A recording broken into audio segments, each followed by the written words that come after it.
in the world today, everything feels so heavily focused on the digital, all focused on technology, focused on making everything easier and faster. Everything is happening online. Regardless, I still feel that people are becoming less and less connected. And as a brand that embraces everything analog and wants to keep it alive as much as possible, I wanted to try and do something that helps people connect again. Connect with the world around them and with themselves and with other people, to just really see the world again, to actually notice things they see around them. Because the world doesn't live on your phone, it happens outside of it. So this is a very small attempt to bring that back. So I want to design a good old newspaper. Yes, it sounds very old school now, but it's not just any newspaper. It has a distinct focus, which is disconnecting, and by doing so, connecting again. But connecting to things that really matter, at least in my opinion. So let's start with the bare bones of this newspaper.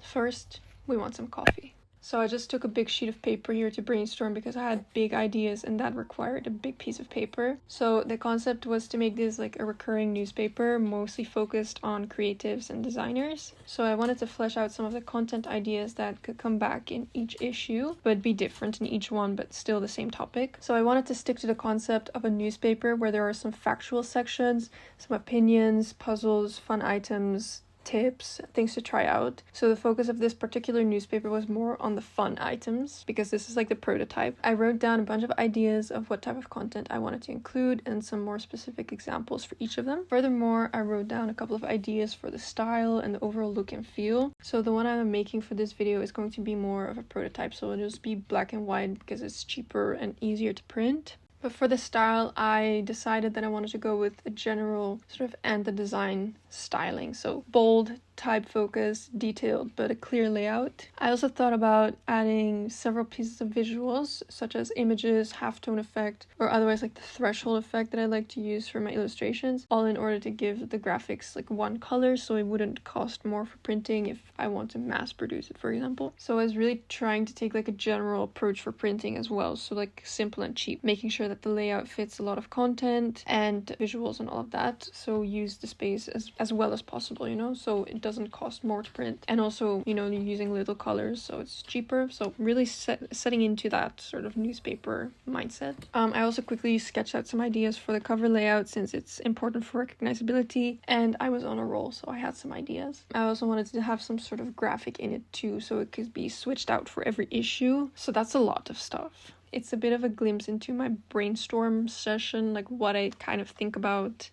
Then I just dove right into creating the content. The first step for me was to create the puzzles, because I thought this might be the hardest since I had no idea how to come up with my own puzzle. But Google is my best friend, right? So I Googled some and I actually found a crossword and a word search generator. So that was great. And since this thing is focused on creatives, designers, I made all of them designer creative themed. So all the words are like fun for designers and stuff to figure out. And then onto the next parts. The most important thing for me was to create a good and consistent layout that still looked good on an A5 piece of paper. So, and it wasn't too overwhelming in terms of content. So as Joseph Müller-Brockmann says, the form follows the function. So first I created all of my assets, literally everything. So I had all the copy, all the puzzles, all the content sections, all the graphic elements. I had to make those first before I did any of the layout. And this honestly made it so much easier, because first you have all of the content, which is already very nice to just have everything. And it also doesn't complicate the layout because you're working with everything you have and you can start assigning things on specific places because you have all the content. So really guys, if you ever are faced with designing a more complicated layout or something that needs to look consistent, make sure you have all the content that you need ready, then create a grid for your page and then start adding them. Start building from there. I ended up having a bit of a fight with the word search because the justification wasn't working for my alignment, as you can tell. So instead of writing each line of content, I had to individually create text boxes for each letter. It was a bit of a pain, but it was worth it, otherwise the puzzle just didn't make sense. So I created a first draft of the newspaper with all the content in there just to see what it looks like, try out the puzzle, see if it works. So this is it. As you can see, it's not great.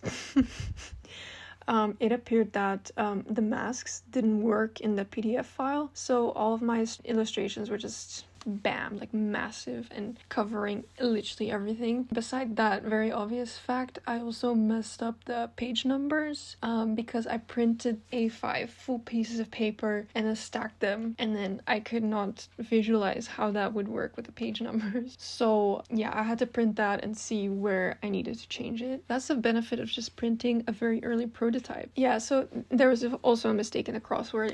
It was not very great, but you know, it's good to learn from this, take notes, and you know, make some edits according to that. So I took notes like an actual editor. It felt very nice, just stone cold judge my own work. But yeah, it was nice to have feedback for myself, you know. So I thought there was also a little bit too little margin in some areas, especially around the edges, so I wanted to increase that as well. Made a quick note of that. And so then I quickly just integrated all these changes to make version 2 because I could not look at this one anymore. So that looks like this, and I messed up the placement of the staples, but let's not look at that. It's more about the content. So it's looking much better now, and you can actually see something instead of just my illustration covering everything. So it was at this point that I realized that the name I had in mind was actually just a massive newspaper already. When I came up with the name, I was like, oh, doesn't that sound kind of familiar? I was like, ah. It wasn't a big problem for me at the time. I was more focused on the layout, but then I was like, oh, maybe we should change it. So I came up with a nice synonym, and I went for The Beholder, which I actually think fits even better with the concept that I had in mind. I also had a few other small ideas that I forgot in the first version, so I added those two along with some other small changes, just final touches. And then I also had the idea to print one page on tracing paper, very much on brand for me. So I created like a grid layout, so you can take out the page and use it like as overlay for grid or like studying layouts. Like, I mean, I love it. So I went ahead and printed it one more time. I printed it on some thinner paper, so it felt a bit more like a newspaper, but please don't hold your breath because I used a different printer. So I printed everything out, making sure I kept the like smaller margins around it, and I also printed, so then I folded all pages together. The tracing paper one just went in between them. So I also then took a slip of leftover paper and wrapped it around the paper packet basically. But I think the off-white looks kind of strange with the other paper being super white. But I just rolled with it, it's fine. It's a prototype, it's just the concept. Okay, so I just want to show you guys don't look at my nails. Oh, oops, I want to show you the final sort of design as I would like unpack it. So we take off this thingamajiggy, if I can. Nice. Okay, so then you have the cover. I know it looks a little crappy with the printer, but prototype.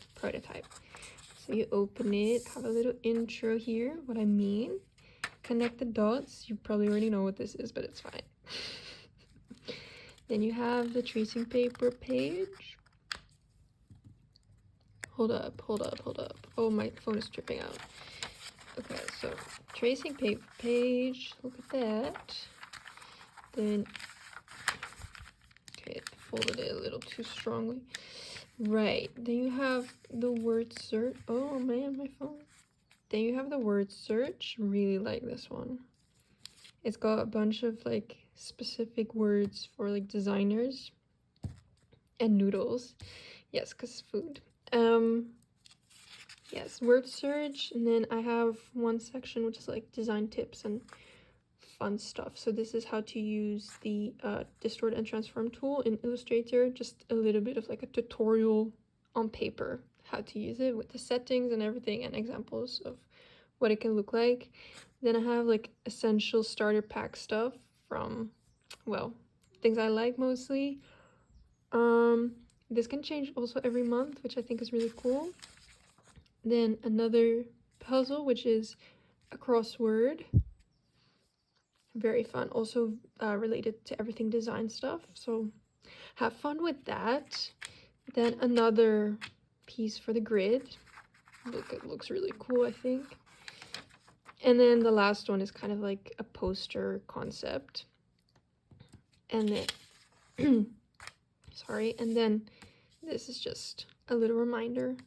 Don't look at my nails. It's a little reminder that I think is nice as kind of a final message. So that's it. I would love to know what you think. of this concept, and if it's something that you would use as a designer, as a creative. This is kind of like my brain dump executed as this product.